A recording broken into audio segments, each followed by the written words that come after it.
There's no question the Irish community has left an indelible mark on Birmingham. It's a city whose St Patrick's Day parade is rivalled only by New York, where over 2,000 children play Gaelic football every week, and it's home to Britain's very first Irish Quarter. But it hasn't always been like this.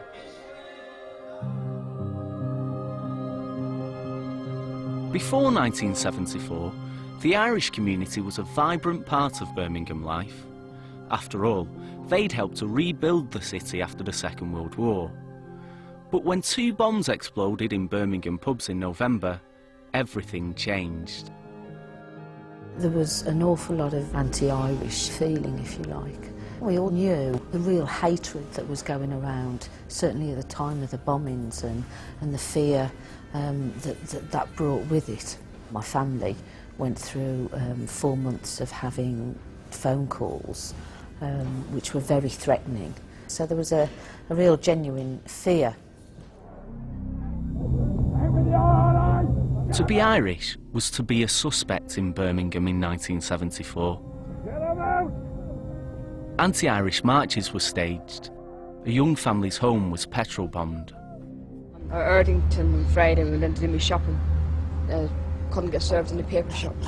Really? She wouldn't serve the girl behind the counter. There's an English woman behind, I think she was a Brummie woman. She said we get priority. How do you feel about that sort of reaction? Well, I don't mind that I can put up with that, but I can't put up with throwing petrol bombs through your windows, you know. Even for those injured in the Birmingham pub bombings, anti-Irish feelings were too hard to bear.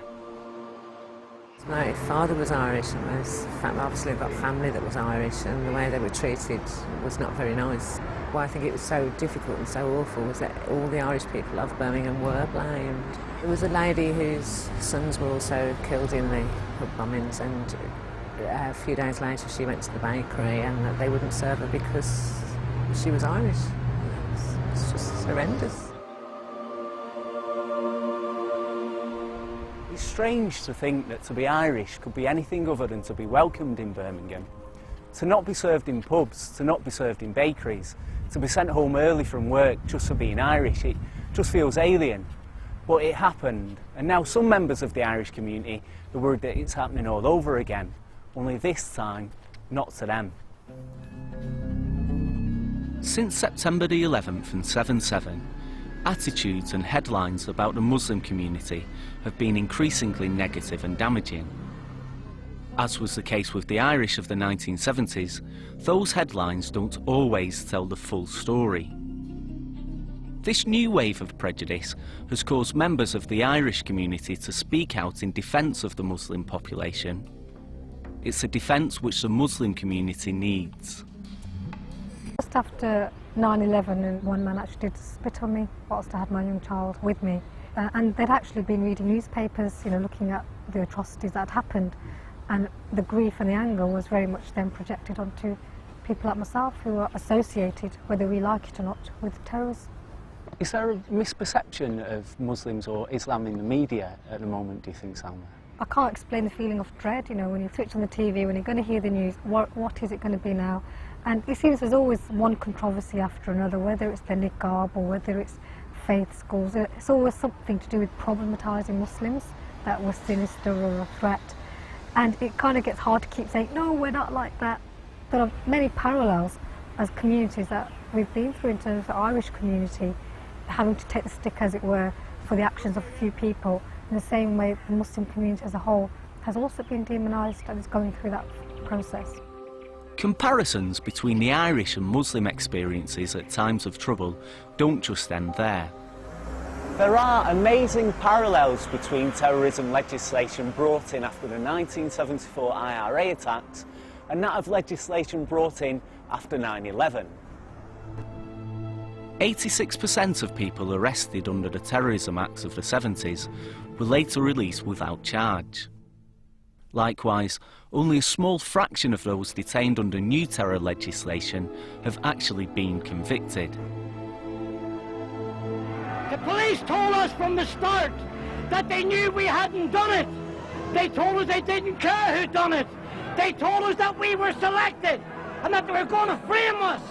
just to keep the people in there happy. As one of 6 men wrongly convicted of the Birmingham pub bombings, Paddy Hill knows what it is to be on the receiving end of a miscarriage of justice supplied to a suspect community. When 9/11 happened, I said then the Muslim community was the next victims. And I've been telling people that the one thing they should not do is to allow to happen to the Muslim community what they allowed to happen to the Irish community in the 70s. They allowed the Irish community to be isolated. Nobody wanted to talk to the Irish. When they heard the Irish accent, they wouldn't even serve you in pubs. Yeah. And what have you. Unfortunately, the Muslims haven't got that because you can tell by the colour of their skin.